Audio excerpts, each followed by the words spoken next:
Isa sa likas na katangian ng isang tao ay ang pagiging makasarili, na walang ibang iniisip kung hindi ang makakabuti lamang para sa kanya at walang pakialam sa kanyang kapwa. Hindi ko naman nilalahat sapagkat mas marami pa rin ang mga taong handang gawin ang lahat para lamang sa kanyang minamahal sa buhay. Kahit kapalit pa nga ay sarili nitong kaligayahan. Ang kwentong ito ay isa sa mga halimbawa ng mga istoryang iyong mapapakinggan ng pagbibigay ng pagmamahal para sa iba. Maaring ang kwentong ito ay makakapagpabago ng iyong pananaw para sa mga tao sa iyong paligid o maging sa mga hayop man. Kamusta kaibigan? Kung bago ka pa lamang sa ating channel, ay maaari mo bang pakipindot ang subscribe button? I-like at i-share mo na rin ito sa iba. Pindutin na rin ang notification bell para lagi kang updated sa istorya nating hindi lamang kapupulutan ng aral at inspirasyon kung hindi ay kakatok din sa inyong mga puso. Ako si Maria at ito ang aking kwento. Ang kwentong ito ay ibinahagi sa atin ng isang hindi nakilalang lalaki na nagmula sa China. Umaasa siya na ang sinumang makakarinig nito ay magkakaroon ng epekto sa kanyang buhay.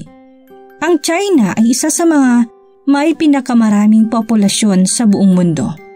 Ayon sa opisyal na datos ay mayroong 400 na katao dito sa bawat 2 kilometro at nangangahulugan na ang syudad ay overcrowded.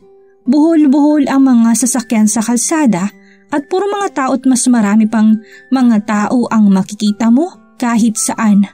Sa ganitong senaryo ay talaga namang nakakagulat at nakakamangha na makakita ka ng isang tuta na mag-isang nakaupo sa tabi ng kalsada na kung tutuusin ay sa araw-araw, hindi lang daan-daan kung hindi libo-libong tao ang nagpaparoon at parito sa lugar na yun at wala ni isa sa kanila ang nagbigay pansin sa walang kalaban-laban na nilalang na ito, na lubhang nangangailangan ng tulong sa pagtatapos ng bawat araw.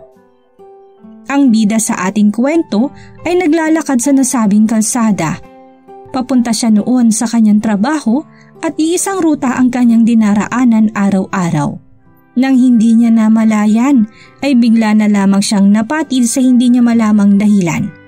At nang yumuko siya para tingnan kung anong bagay na pumatid sa kanya ay saglit siyang nagtaka kung bakit ang isang napakaliit na tuta ang nanduroon.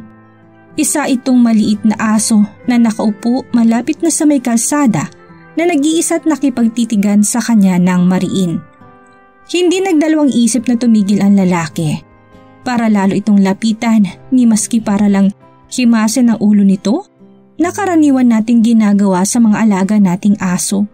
Bagkus ay tila agad na nakalimutan ang nangyari at muling nagpatuloy na sa paglalakad sa takot na baka siya ay malate na sa kanyang pinapasukang trabaho. Siguro, isa lamang siya sa mga libo-libong taong napapadaan doon na may magkakaparehong senaryo na pinagsasawalang bahala ang presensya ng tuta doon kahit na ito'y nakikita nila sa kanilang pagdaan.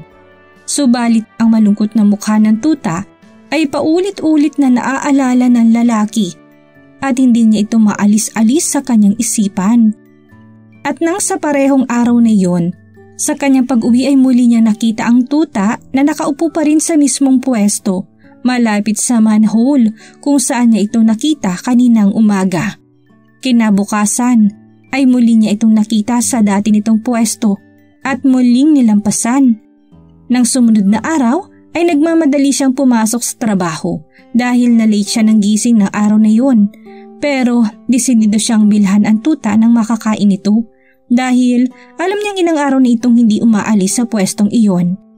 At dahil sa ilang araw na niyang nadadaanan ang tuta sa parehong lugar, ay hindi niya naiwasang makaramdam ng pagkahabag dito. Wala naman siyang napansin na ibang aso sa paligid na maaari maging ina nito o mga kapatid. Matapos niyang pakainin ng tuta ay nagpatuloy na rin ang lalaki sa paglalakad para pumasok na sa kanyang trabaho. Kapansin-pansin na kahit matamlay at mukhang kawawa ang tuta, ay malinis ito at malusog na tila ba aksidente lamang yung nakalimutan at naiwan doon ng may-ari at muli rin itong babalikan para kuhanin.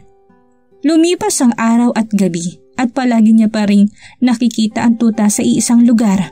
At sa bawat pagdaan ng araw na palagi niya itong nadadaanan sa pwestong iyon, ay pahirap naman ang pahirap ang kalooban ng lalaki na makita ang maliit na aso sa ganoong sitwasyon.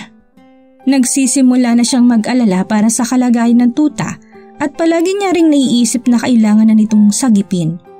Dahil kapag nagtagal pa ito doon ay baka tuluyan ng may makaapak sa kanya. Matagal din niyang pinag-isipan ang mga bagay-bagay. Katulad nung kung kukunin niya ito, ay makakaya niya ba ang responsibilidad ng pag-aalaga dito?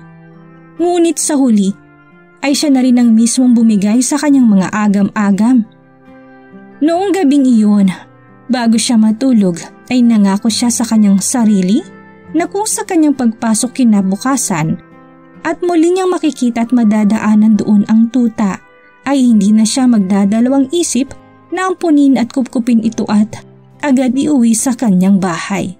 At ganun nga ang kanyang ginawa dahil nang makita niya doon ang tuta na nakaupo pa rin malapit sa manhole ay kinuha niya ito't dinala sa kanyang bahay.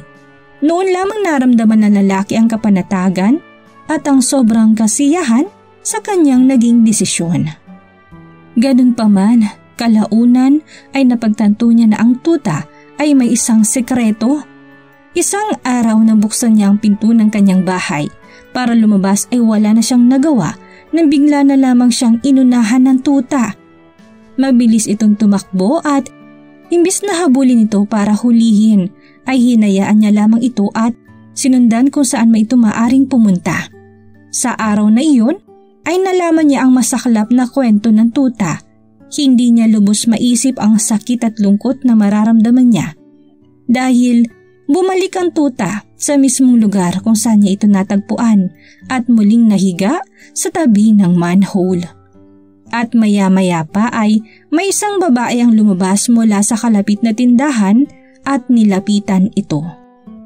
"Bakit nandito ka na naman ha?" At lumalabas na kilala nito ang tuta at alam nitong storya tungkol dito. Noon, kinuwento ng babae sa lalaking nag-ampon sa tuta ang lahat ng nalalaman niya. Ilang linggo daw ang nakakaraan nang may isang aso ang nasagasaan sa lugar na yon at yun ang ina ng tuta.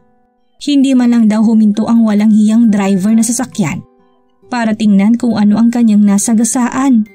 Wala itong pakialam at basta na lamang umalis. Hindi na nakayanan at hindi na nakaligtas ang aso at tuluyan na rin itong namatay. Ang walang buhay nitong katawan ay inalis sa kalsada at dinala sa kung saan at ang tuta nito ang naiwan doon. Himala na ang maliit na aso ay hindi nadamay na masagasaan, subalit nanatili doon para hintayin ang kanyang ina. Wala itong kamalay-malay na mula ng mga oras na yun ay mag-isa na lamang siya at hindi na siya muling babalikan pa ng nanay niya. Ang malungkot na kwentong ito ay talagang dumurog sa puso ng lalaki. Dinampot niya ang kawawang tuta at hinimas ang ulo nito. Iniisip niya kung ano bang pwede niyang gawin para mapasaya ito. Masasabi ngang isa lamang itong maliit na aso, ngunit sa kabila na lahat ay may kakayahan na itong maramdaman ng kalungkutan dulot ng pag-iisa. Nang araw na iyon ay nagdesisyon ang lalaki na hindi na niya hahayaan na muling maramdaman ng tuta ang mga bagay na iyon at gagawin ang kanyang makakaya para iparamdam dito na mula sa mga oras na iyon ay hinding-hindi na ito mag-iisa. Ating tandaan na ang mga hayop sa ating paligid ay may damdamin ding nasasaktan tulad natin. Huwag sana natin silang saktan at pagmalupitan. Kung hindi ay atin silang alagaan. Anong masasabi mo sa kwentong ito, kaibigan?